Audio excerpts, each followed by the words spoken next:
All right, the War in the East. This is reading quiz pages 416 through 434, the middle of the Civil War. We just got done talking about um,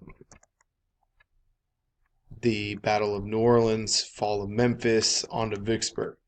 McClellan assumes command after McDowell for Lincoln, and Robert E. Lee takes over for Beauregard for the Confederacy.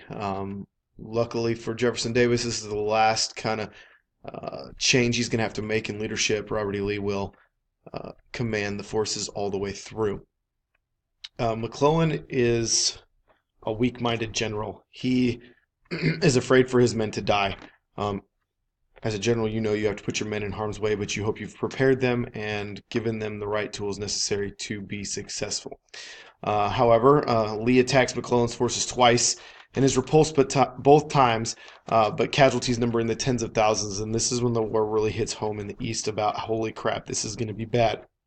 Lots of men are going to die. McClellan withdraws, and when McClellan withdraws, he pisses off Lincoln, and Lincoln replaces him with John Pope. John Pope doesn't want to be the general in charge. He says he's going to do a bad job, and he does, and he loses the Second Battle of Bull Run. So Lincoln will replace him as well. All right, some of the turning points. This is talking about the Navy. Our Navy wasn't very big. The Confederacy's was obviously even smaller.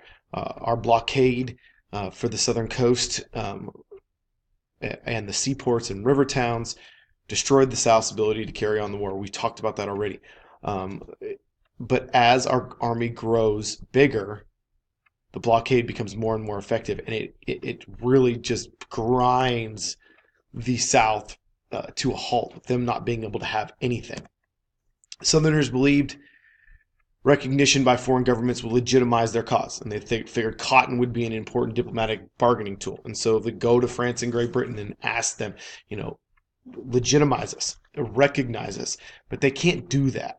They can't legitimize the Confederacy because then they'll upset the United States, and they don't want to upset the United States. So they're just waiting for the South to win a big, crucial battle. And that's kind of like it was when we were fighting the American Revolution. France and Spain and everybody was helping us out secretly, but to come out and help us, we had to win the Battle of Saratoga. So we need this big kind of jumping off point.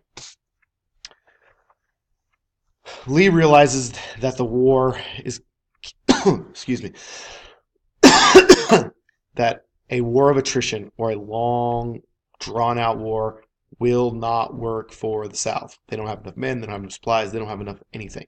So he takes a chance and goes north, and he's going to fight at Antietam. Or he's going to move north into Maryland. McClellan, who takes over for Pope, gets a second chance. Actually gets Lee's orders. Somehow, some way, Special Order 191 wrapped around some cigars, ends up in the hands of the Union through a scout, and Lee was pretty certain that McClellan would not follow him there and pursue him. Yet he does, because he kind of knows what McClellan knows because of these orders. And what happens is the single bloodiest day in American history. It is the bloodiest battle in American history up till this point, but Gettysburg's a 3-day battle, and that will change the single bloodiest battle in American history. But more men die on this day than in Pearl Harbor or 9/11. It's a bad day, and it becomes a turning point. It's tactically a draw. Strategically, it forces Lee back into Virginia and does not allow the South to threaten Northern industry and financial institutions. It also prompts Britain and France to kind of take a step back and go, yeah, we're not going to do that. We're not going to recognize the Confederacy.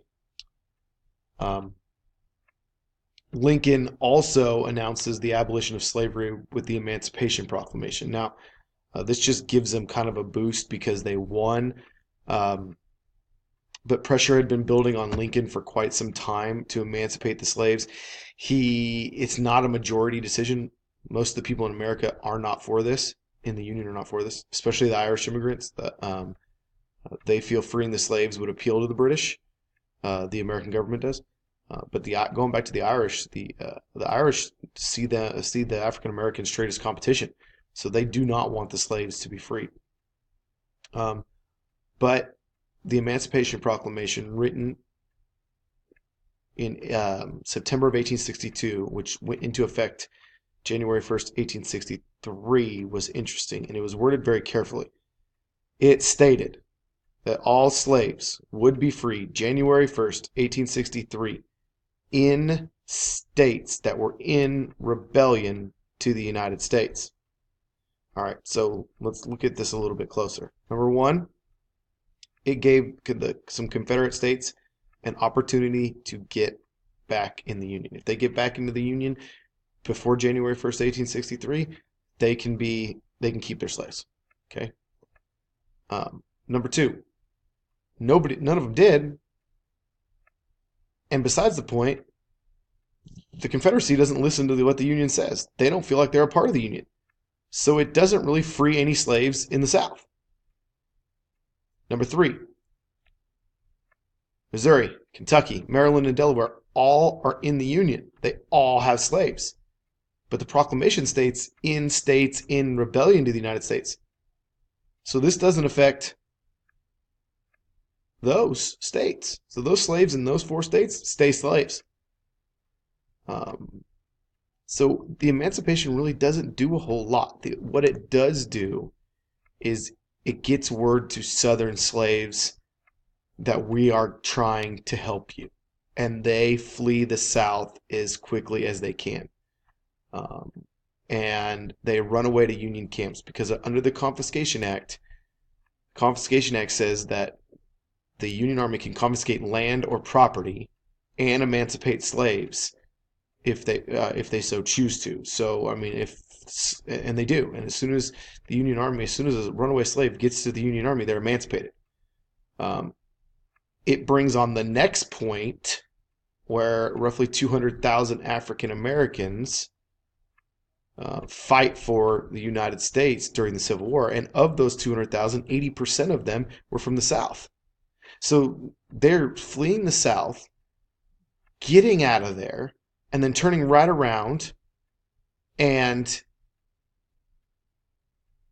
fighting for the Union. 80% of them. That's a huge number.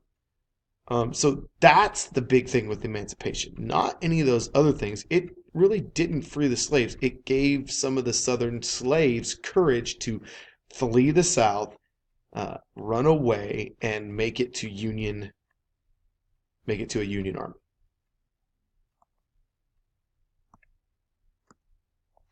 All right.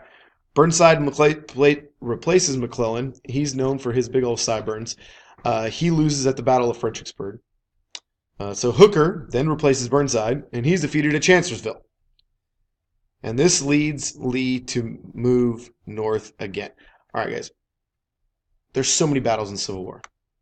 I just talked about Fredericksburg, Chancellorsville. These are not the major battles like Gettysburg and Vicksburg and Antietam, but they're big battles. They're significant battles. But of course, we can't go into detail on every significant battle. We only can go into detail on the big ones. So don't think I'm just skipping over this stuff. It's just that we don't have enough time. Meade takes over for Hooker at Gettysburg. After 3 days, the Union Army defeats Lee's forces, and it's the bloodiest battle of the war. It boosts Union morale and drains Lee's men of material. All right, so as you look at this map right here of the battle, July 1st, the Union Army is here. By July 2nd, they've been pushed back to this area right here. Okay, holding the hills, Big Round Top, Little Round Top, Cemetery Ridge, Cemetery Hill, and Culp's Hill. They have the high ground. Now,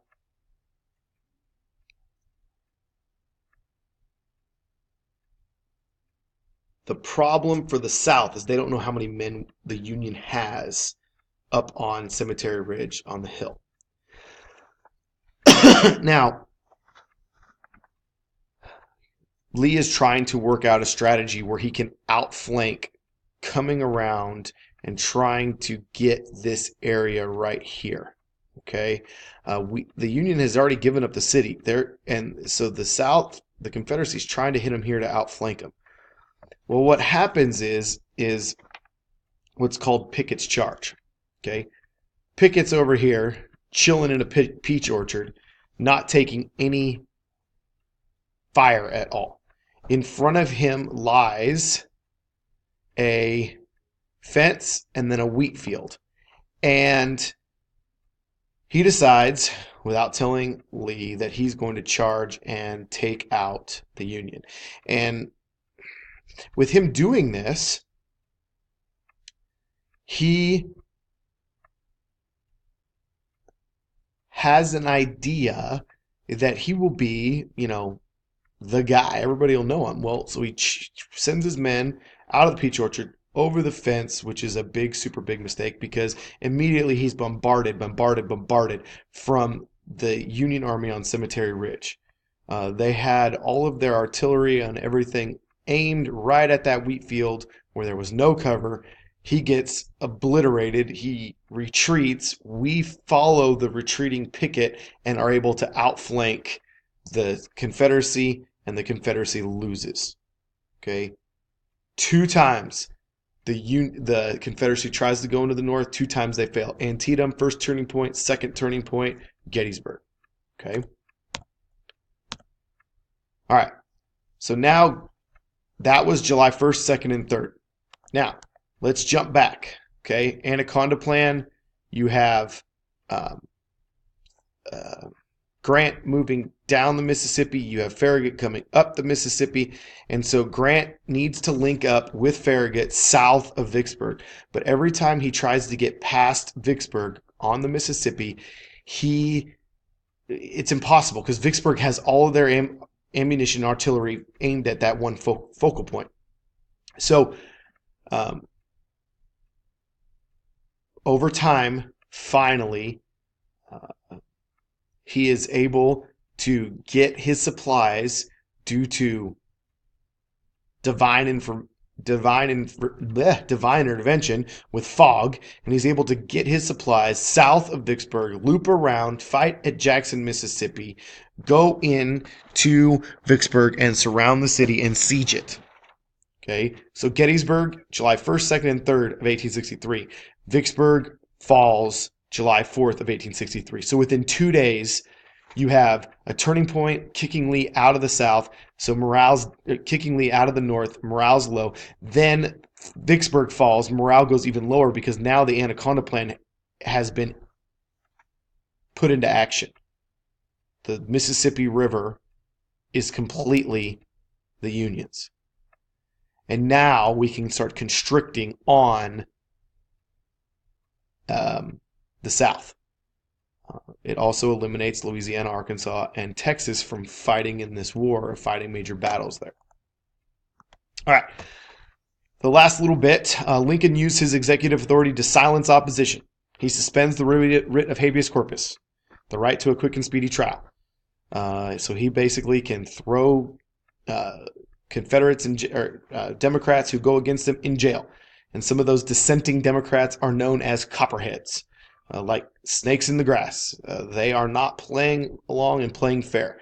Lincoln gets a lot of flack for suspending the writ of habeas corpus. Jefferson Davis does it as well, but Jefferson Davis asks the Confederacy's leaders to vote that in. And Lincoln just does it by himself. He also boosts the economy by passing the Homestead Act of 1862. Homestead Act of 1862 gives 160 acres of land to anybody who will live on it and farm it for 5 years. He also, through Justin Morrill, Congress passes the Land Grant College Act, which sets aside land so that every state can have an agricultural college, like Texas A&M. And then the last big one, the National Banking Act of 1863, which establishes a uniform national currency. So finally we have a national currency, which we haven't had since the bank war with Andrew Jackson. And the last thing is we talked about the Irish, and they were against the war, and they have a riot in New York against the draft.